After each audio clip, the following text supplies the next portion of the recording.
டீச்சரை கூப்பிட்டு ஏமா நீ எழுதி கொடுத்துரு. என்ன சார் என்ன தப்பு பண்ணேன் இந்த பாருங்கள் எழுதி கொடுங்க, இல்லாட்ட நானே டெர்மினேட் பண்ணிவிடுவேன், நான் டிஸ்மிஸல் பண்ணலைன்னா உங்களுக்கு வேலை எங்கேயுமே கிடைக்காது அப்படின்னு ஃபோர்ஸ் பண்ணி வாங்கக்கூடிய சூழ்நிலை நான் பார்க்குறேன்.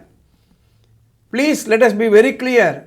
There are specific procedure for taking disciplinary action.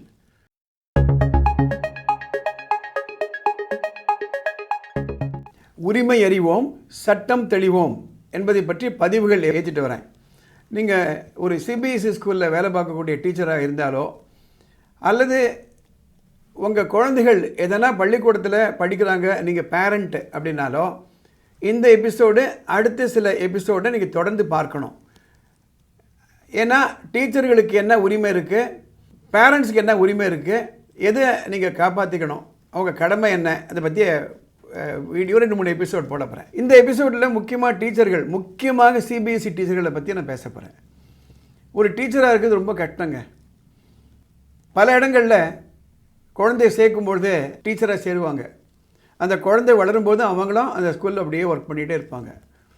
காலையில் வீட்டில் சமையல் பண்ணிவிட்டு குழந்தைகளை அழைச்சிட்டு ஸ்கூலில் கொண்டாந்து விட்டுட்டு அவங்க கிளாஸில் விட்டுட்டு இவங்க தனி கிளாஸில் போய் டீச் பண்ணிவிட்டு மறுபடியும் குழந்தைங்களை வீட்டுக்கு அழைச்சிட்டு போயிட்டு வீட்டு வேலைகள்லாம் பண்ணிவிட்டு அதான் ஹையர் கிளாஸ் டீச்சர்ஸ் இருக்காங்கன்னா அந்த ஆன்சர் பண்டில் எல்லாம் வீட்டுக்கு போகும். நான் பார்த்துருக்கேன். நான் I belong to family of teachers. அவ்வளோ கஷ்டம். அந்த டீச்சர்களை ரெஸ்பெக்ட்ஃபுல்லாக அந்த பள்ளி நிர்வாகம் கண்டக்ட் பண்ணணும். என்ன மிஸ்டேக் பண்ணிடுறாங்கன்னா ஒரு சிபிஎஸ்சி ஸ்கூலோ இல்லை மெட்ரிகுலேஷன் ஸ்கூலோ தனிப்பட்ட நபரால் ஆரம்பிக்க முடியாது. ஒரு ட்ரஸ்ட்டு ஒரு சொசைட்டி மூலமாகத்தான் ஆரம்பிக்க முடியும்.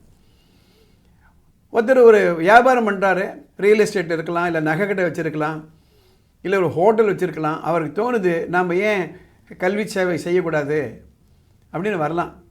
கல்வி சேவையாக செஞ்சால் பரவாயில்ல, அது வியாபாரம் அமைக்கிறது தான் ப்ராப்ளம் வருது.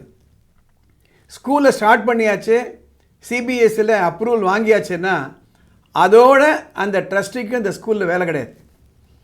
அவங்க என்ன செய்யணும்னா அந்த ட்ரஸ்ட்டில் இருக்கக்கூடிய குறிக்கோள்கள்லாம் அந்த ஸ்கூலில் நடக்குதா அதோட ஓவர். நான் தான் இந்த ஸ்கூல் ஓனரு, நான் என்ன வேணால் செய்யலாம், நோவே. ஸ்கூல் ஆரம்பித்தாச்சு, அஃபிலியேஷன் வந்தாச்சுன்னா அந்த ஸ்கூலில் யார் இயக்குறாங்கன்னா அந்த ஊர் சிஇஓ டிஇஓ, அந்த கல்வித்துறை, CBSE rules, state government rules on education, கோர்ட்டுடைய ஜட்ஜ்மெண்ட்டு, இதுதான் அந்த ஸ்கூலை நடத்துறதே தவிர நான் தான் ஓனரு, நான் என் இஷ்டத்துக்கு ஸ்கூலில் நடத்துவேன், நோவே.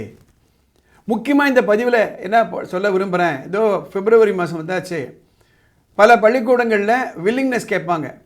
டீச்சர்கள்ட are you willing to continue, அதேமாதிரி பேரண்ட்ஸ் என்ன are you willing to continue அவர் வார்டு இந்த ஸ்கூலில் கேட்பாங்க. இதில் ஒரு பிரச்சனை வருது.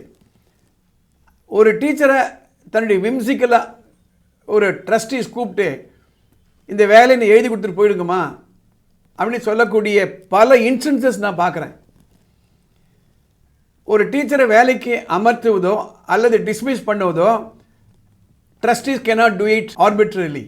சிபிஎஸ்சி பொறுத்தவரையில் there are service rules for teachers under the CBSE bylaws.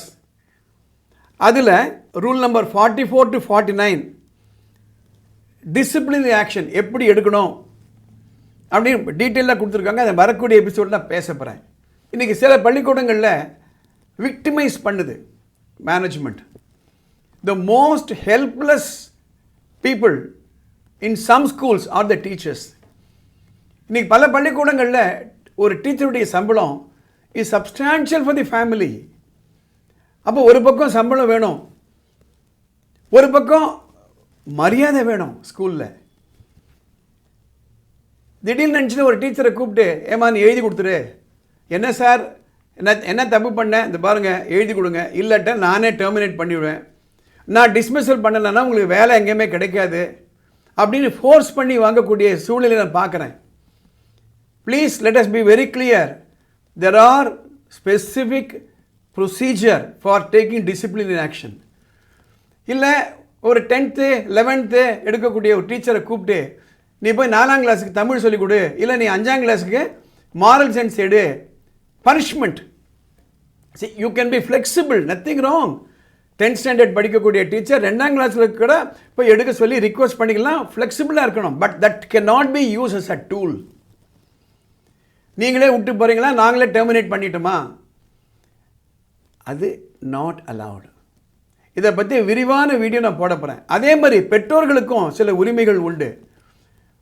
ஒரு பேரண்ட்டை கூட்டு உன் பையனை நீ டிசி வாங்கி எடுத்துன்னு போயிடு அப்படின்னு சொல்கிறதுக்கு உரிமை ஸ்கூலுக்கு கிடையாது.